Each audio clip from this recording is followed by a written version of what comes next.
The flight was buzzing with passengers settling into their seats when a young black girl, Maya, walked toward first class with her ticket in hand. Excited for the trip, she barely noticed the sharp glare from the flight attendant. "Excuse me, sweetheart. This section is for first-class passengers only," the woman said, blocking her path. Maya frowned and held up her ticket. "I know," she replied politely. But the attendant didn't even glance at it. "You must be mistaken.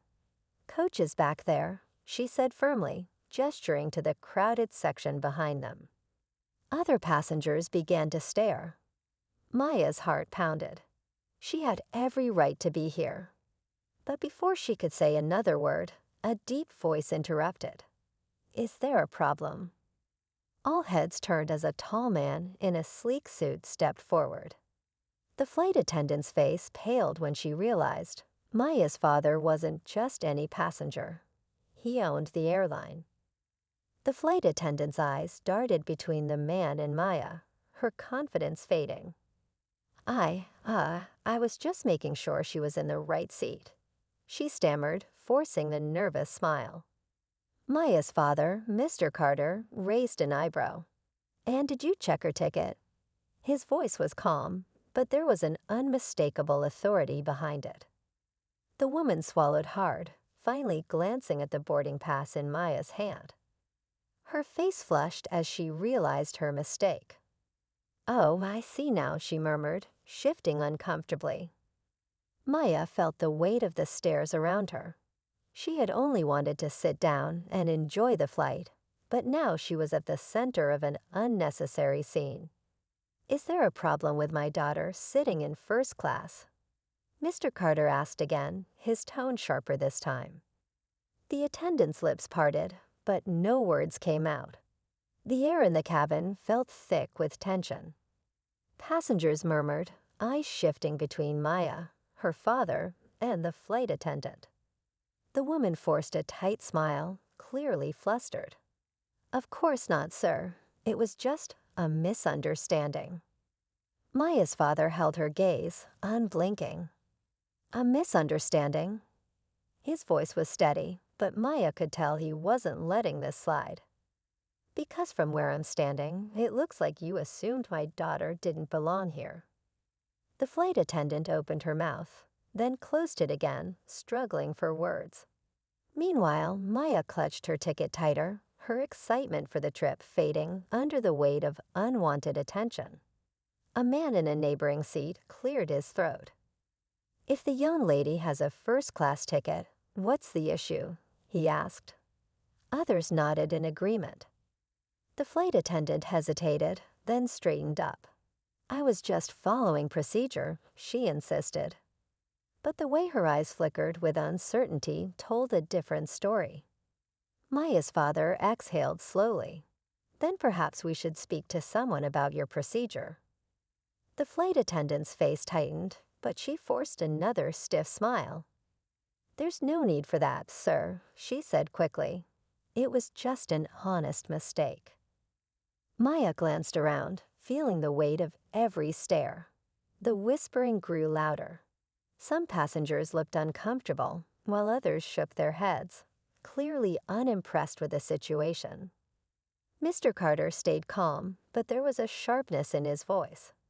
"An honest mistake," he repeated.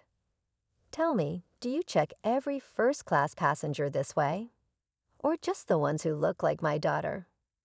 The flight attendant's throat bobbed as she swallowed hard. "I." Just then, another crew member, a senior flight supervisor, appeared. "Is everything all right here?" she asked, eyeing the tension in the cabin. Before the flight attendant could respond, Mr. Carter turned to the supervisor. "Actually, no," he said. "I think we need to have a conversation about how your staff treats paying customers." The entire cabin went silent. Maya shifted in her seat, her heart pounding. The moment of truth was coming, and everyone was watching. The flight supervisor's eyes flickered between Mr. Carter and the flight attendant, sensing the tension in the air. "Sir, I assure you, we take customer service very seriously," she said carefully. Mr. Carter nodded. Good. Then maybe you can explain why my daughter was stopped when she had a valid first-class ticket. His voice was even, but there was an edge to it now. The flight attendant shifted uncomfortably, her hands twisting together. I didn't mean any harm, she mumbled, glancing at the supervisor as if hoping for backup. Before the supervisor could respond, another voice cut through the silence. Excuse me, but I think I saw the whole thing. A woman seated nearby spoke up. She was elegantly dressed, with a sharp gaze. This wasn't just a mistake. I watched her let 2 other passengers through without checking a thing. A murmur spread through the cabin. The flight attendant's face paled. The supervisor's lips pressed into a thin line. Mr. Carter folded his arms. So it wasn't procedure. It was a choice. His voice was calm, but the weight of his words made the flight attendant flinch. The supervisor exhaled sharply. We'll handle this appropriately, sir, she said.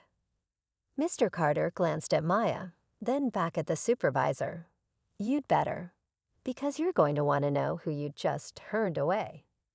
The flight supervisor straightened, sensing something bigger at play. And who exactly did we turn away? She asked cautiously. Mr. Carter pulled out his phone, tapped the screen a few times, then held it up. The airline's official website glowed back at them, and right there on the executive page was his name, Michael Carter, CEO and majority owner. A collective gasp rippled through the cabin. The flight attendant's face turned ghostly white. Her hands trembled as she took a small step back. I had no idea, she stammered. Maya looked at her father, wide-eyed. She had always known he ran the airline, but she had never seen him use his power like this. He wasn't angry. He was calm, controlled, but his presence alone was enough to shake the entire crew. The flight supervisor swallowed hard, then turned sharply to the attendant. Meet me in the galley. Now, the woman nodded stiffly and hurried away, her head down.